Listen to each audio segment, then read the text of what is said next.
కావాలా ప్రభుత్వం నుంచి నీకు నష్టపరిహారం కింద 25 లక్షల రూపాయలు గవర్నమెంట్ ఇవ్వాలి ఇమీడియట్గా. ఈ 4 డిమాండ్లు పెడతాను. 25 లక్షల రూపాయల గవర్నమెంట్ నుంచి అత్యవసరంగా నీకు నష్టపరిహారం కింద 25 లక్షల రూపాయలు ఇవ్వాలా.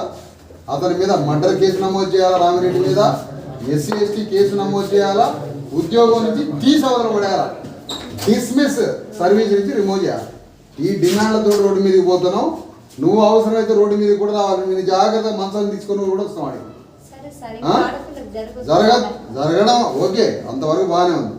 ఈ పోరాటాల మీద ఎక్కడ రాజీ పడద్దు, ఎవరికి రాజీ పడద్దు. ఇలాంటి ఇంకొక దగ్గర పునరావృతం కావద్దు.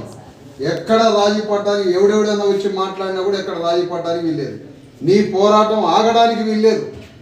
నీ పోరాటం ఎక్కడ ఆగడానికి లేదు. అనేక దొంగతనాల పేరు మీద పోలీస్ స్టేషన్లో పడేసి లాకప్ డెత్తులు చేస్తాను. ఇవాళ రాష్ట్రం చంపుతున్నారు.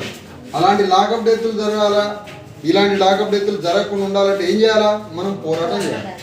పోరాడినప్పుడు ఇలాంటివి జరగవు. దేశం మీద మొత్తం వేల ఎకరాల దొంగతనాలు చేస్తారు. ఎవరిని ముట్టుకోవడంలే. కోట్ల రూపాయల దోసుకుంటారు. 100 ఎకరాల భూమి దోసుకుంటారు. ఎవరిని అంటారా? ఈ అలాగా ఎస్సీ ఎస్టీ జనమని, లేబర్ అని, మాలమాదిగోళ్ళని తీసుకుపోయి చేస్తారు. అది వీటన్నిటికీ వ్యతిరేకంగా మనం బజార్కి ఎక్కి పోరాటం చేయాలి. ఈ 5 డిమాండ్ల మీద రోడ్డు మీదకి పోతున్నాం. నువ్వు కూడా అవసరమైతే ధర్నాలు, నీ బిడ్డలు, కొడుకులు, నీ కుటుంబాన్ని కూడా పంపించే, పిల్లగాడిని పంపించి ధర్నాలు కూర్చోబెడతావు.